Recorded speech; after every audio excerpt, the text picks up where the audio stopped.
I'm Laurel Stewart with the news from here in Taiwan and around the world. Taiwan is celebrating its National Day. President Lai Ching-te was at the celebrations in Taipei and used his speech to lay out Taiwan's plans to boost its defense capabilities while calling on China to stop its military threats against the country. Cadence Caranta was there and has this report. Taiwan is celebrating its National Day with a big ceremony here in the middle of Taipei and a speech from its president, Lai Ching-te, who had some words for China. 我们也期待中国能体现大国的责任，停止扭曲联合国大会第2758号决议以及二战历史文件，并且放弃以武力及胁迫方式改变台海现状。 In his speech, Lai talked about Taiwan's plans to improve its defense capabilities, reiterating increases to defense spending. He says they'll be using that budget to do things like speed up development of a so-called T-dome, which is an elaborate air defense system that can intercept aerial attacks, as well as integrate AI into its combat systems. 进而成为有盟信赖的安全合作伙伴，共同排除红色供应链。 为自由民主国家建立国防信任，一起建构守护自由民主价值的坚强防线。我们有决心，透过实力维护和平。 He also talked about Taiwan's plans to help local businesses deal with U.S. tariffs, promising to continue negotiations with the U.S. and reduce Taipei's trade deficit with Washington. Messages aimed at reassuring Taiwan's public that the economy will hold steady. The day also featured performances from dance groups, bands, and Taiwan's military, with nearly 200 foreign dignitaries in attendance, as well as members of the public, many of whom say they feel proud of their country and are excited to celebrate its birthday. Birthday 就是那种对台湾一定要有的一个向心力，爱国。对 ，I love Taiwan, I love 花莲，台湾 Go Go Go。我们会很开心的，因为感觉这一块土地上的人民是很团结的。祖先们啊，创建这个国家也是很不容易，他们都经历过很多很艰辛的挑战啊，然后漂洋过海这样子，然后我们也很努力的用自己的方式去维持我们台湾的，不管是生活啊，或者甚至说自由，我觉得这都是很有意义的。 Others say they want to represent their communities. 代表越南的新住民来到台湾，对，然后穿自己的越南的国服，对，来参与。因为我们住台湾久了，我们爱台湾，对，台湾也是我们第二个家。 It's been a very festive morning with performances and crowds celebrating Taiwan's democracy and diverse culture, and Lai's presidential address hoping to offer some optimism as the country faces economic challenges and growing geopolitical pressures. Fu Hua Hong and Cadence Caranta for TaiwanPlus. To learn more about President Lai's National Day speech, our reporter Tiffany Wong spoke to Wen-Ti Song, non-resident fellow at the Atlantic Council's Global China Hub. A big topic that comes up in most National Day speeches is Taiwan's relations with China and security in the Taiwan Strait. How do you think Lai's speech compares from this year to last year, which was his first National Day speech? I think Lai, bilaterally, he tried to be using more graceful language towards China when he called on China to talk about assuming responsibility befitting of a great power. He's really calling on China to listen to the better angels of Beijing's nature and the better angel that Lai still believes Beijing has. And when it comes to more multilateral terms, that's when he tried to be more deterrent oriented. When he talked about first island chain, Taiwan position, and that regional countries have reason for building common cause to deter and dissuade Beijing from regional geopolitical expansionism. I think Lai this year is very specific about the defense strategy Taiwan's pursuing, specifically a symmetric strategy. And he also talked about he's about to launch what he called Taiwan Dome, that is a strong anti-missile attack system, air defenses for Taiwan.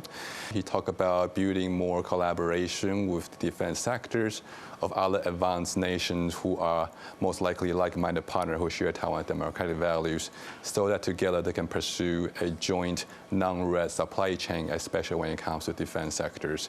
Lai's been a big advocate of peace through strength. So with, like you said, boosting defense spending and this T-dome air defense system, what do you think will be the international reaction to this?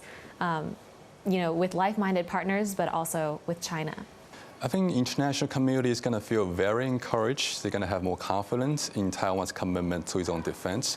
Lai is pretty comprehensive. He talked about strengthening internal balance and external balance. Internal balance, internal strengthen Taiwan's own domestic defense system as the increased spending. Also by external balance, that is leveraging more friends, partners from abroad so that they can lock themselves into a more sustainable, longer-term ecosystem of defense cooperation, and thereby creating more path dependency that's going to sustain Taiwan's defensive commitments going forward. So international countries who are watching should be very emboldened by Taiwan's commitment to defense, judging from Lai's speech. Well, Lai also talked a lot about social welfare policies and ways that he wants to help students, elderly people, and just people in Taiwan and facing the daily challenges. So what do you think is the message that he's trying to send to the people of Taiwan? That while Taiwan enjoyed great economic success and growth recently, a redistributive justice remains high on the agenda. That President Lai sees not only bigger pictures about international turmoil, economic situation, he also cares about the story of the little guys and little girls in Taiwan. And that is why he talks so much about investing in Taiwan's elderly and Taiwan's youth as well. And this manifests in increased program for taking care of healthcare, as well as more education subsidy for Taiwan younger students. That was Wen Song from the Atlantic Council. Former US Vice President Mike Pence is calling on Washington to speed up arms sales to Taiwan and leave Taiwan out of any trade talks with China. And I urge my old friends in the new Trump administration and my friends on Capitol Hill to move forward with all deliberate speed and provide the $20 billion worth of arms sales to Taiwan, and do it now. Taiwan is not a bargaining chip in our negotiations with China. It must never be. Pence made the comments at the Why Taiwan Matters forum hosted by George Mason University. He praised Taiwan for boosting its defense budget, calling it a powerful signal against rising threats. His comments come as debate grows over US support for Taiwan and as US President Donald Trump is expected to meet Chinese President Xi Jinping at the APEC summit in South Korea later this month. Mr. Vice President, I think I speak. The White House says China is trying to take over global tech supply chains by tightening export controls on rare earths. Beijing placed new restrictions on process technology, overseas cooperation and exports of rare earths to defense firms and chip makers. They also cover 5 new rare earth elements, which are naturally abundant materials used in everything from smartphones to weapons. The controls will take effect in November, right before a 90-day trade truce with the US runs out. Israel has approved a US-brokered deal to end its 2-year war in Gaza. The plan includes a ceasefire and the release of all remaining Israeli hostages. It's brought celebration, but also caution about the difficult road ahead. Chris Gorin reports. Celebrations erupt across the Gaza Strip after U.S. President Donald Trump announced a breakthrough deal to end the war.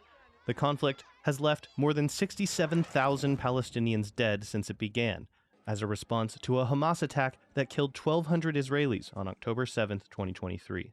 Israeli Prime Minister Benjamin Netanyahu, joined by U.S. envoys, spoke just before a cabinet vote approving the plan's first phase, an immediate ceasefire and a return of Israeli hostages. We fought during these 2 years to achieve our war aims, and a central one of these war aims is to return the hostages, all of the hostages, the living and the dead. And we're about to achieve that goal. A Hamas spokesperson also confirmed it agreed to the deal, which will see about 2,000 Palestinian prisoners released in exchange for the Israeli hostages. وإننا نعلن اليوم We have reached an agreement to end the war and aggression against our people and to begin implementing a permanent ceasefire, the withdrawal of the occupation forces, the entry of aid, the opening of the Rafah crossing in both directions, and the exchange of prisoners. We have received guarantees from the mediating brothers and from the American administration, all of whom confirm that the war has ended completely. A major diplomatic victory for U.S. President Donald Trump. U.S. and Israeli flags were projected on the walls of Jerusalem, and the families of Israeli hostages celebrated. Even as explosions continued to ring out in Gaza throughout the day and overnight. For those living in the Palestinian enclave, it's a bittersweet moment. We are very happy with this. At least we can send our children to schools without having fear. Thank God we've reached a stage where the war is over, even though our wounds will not be gone. Our hearts will continue to weep. In my family alone, there are 137 martyrs. It's impossible for the wounds to heal overnight. The United Nations Aid Agency says they are aiming to ramp up efforts immediately, sending hundreds of trucks of food and medical supplies. Amid the celebration and optimism, there's also acknowledgement of the many difficult issues ahead. Well, I wouldn't call this plan or framework one that is currently going to guarantee a lasting peace. The Israeli leadership continues to disavow and reject the pathway to Palestinian statehood, and there's no clear commitment that Hamas is going to disarm and try to step off of the political track or move to the sidelines to make way for a rehabilitated Palestinian Authority.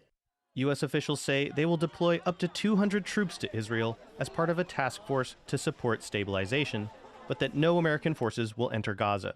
The focus now shifts to rebuilding and trying to secure a lasting peace in the region. Patrick Chun and Chris Gorin for TaiwanPlus. A powerful earthquake has struck the Philippines, rocking the country's southern island of Mindanao. The magnitude 7.6 quake struck off the island on Friday morning, impacting coastal areas in the eastern and southern Philippines. Tsunami warnings were issued in those areas, as well as in Indonesia and Palau. Authorities are verifying initial reports of casualties and damage. It's the second major tremor to hit the country in 2 weeks. A magnitude 6.9 quake hit Cebu in central Philippines in late September, killing 72 people. Climate and environmental groups are sounding the alarm about Taiwan's disaster and energy resilience ahead of the UN's COP30 climate change conference next month. 为气候而走，打造韧性台湾。 11 groups gathered in Taipei, urging the government and businesses to face up to challenges seen in recent extreme weather events. Their proposals included consulting local communities on disaster prevention and response. Some also called for greater adoption of renewable energy and storage facilities, citing Taiwan's energy security concerns. 有一些企业他们想要采用 SMR 这样子的比较小的核能发电，但是其实这个要2030年才能够上线。企业它还是面临到一些绿电需求的要求，那它还是要去优先考虑其他再生能源的发展，不论是这些南方的 AI 产业的发展，或是未来的桃竹苗大矽谷，这些都是政府它要去做一个更完整的评估，水电要从哪里来。 The groups plan to rally on November 1st to support groups vulnerable to climate change and promote energy resilience. Taiwan is edging closer to becoming a super-aged society. The country's Statistics Bureau reports that by the end of September, just under 20% of Taiwan's population was 65 or older. Societies are considered super-aged if over 20% of their population is in that age group. The figures also show Taiwan's population shrank for the 21st month in a row, with some 8,600 births compared to over 15,000 deaths. Thank you for watching What's Up Taiwan. Finally, let's end today with Taiwan's aerobatic team wrapping up National Day celebrations in Taipei. I'm Laurel Stewart. Take care and see you next time. 中华民国114年，生日快乐！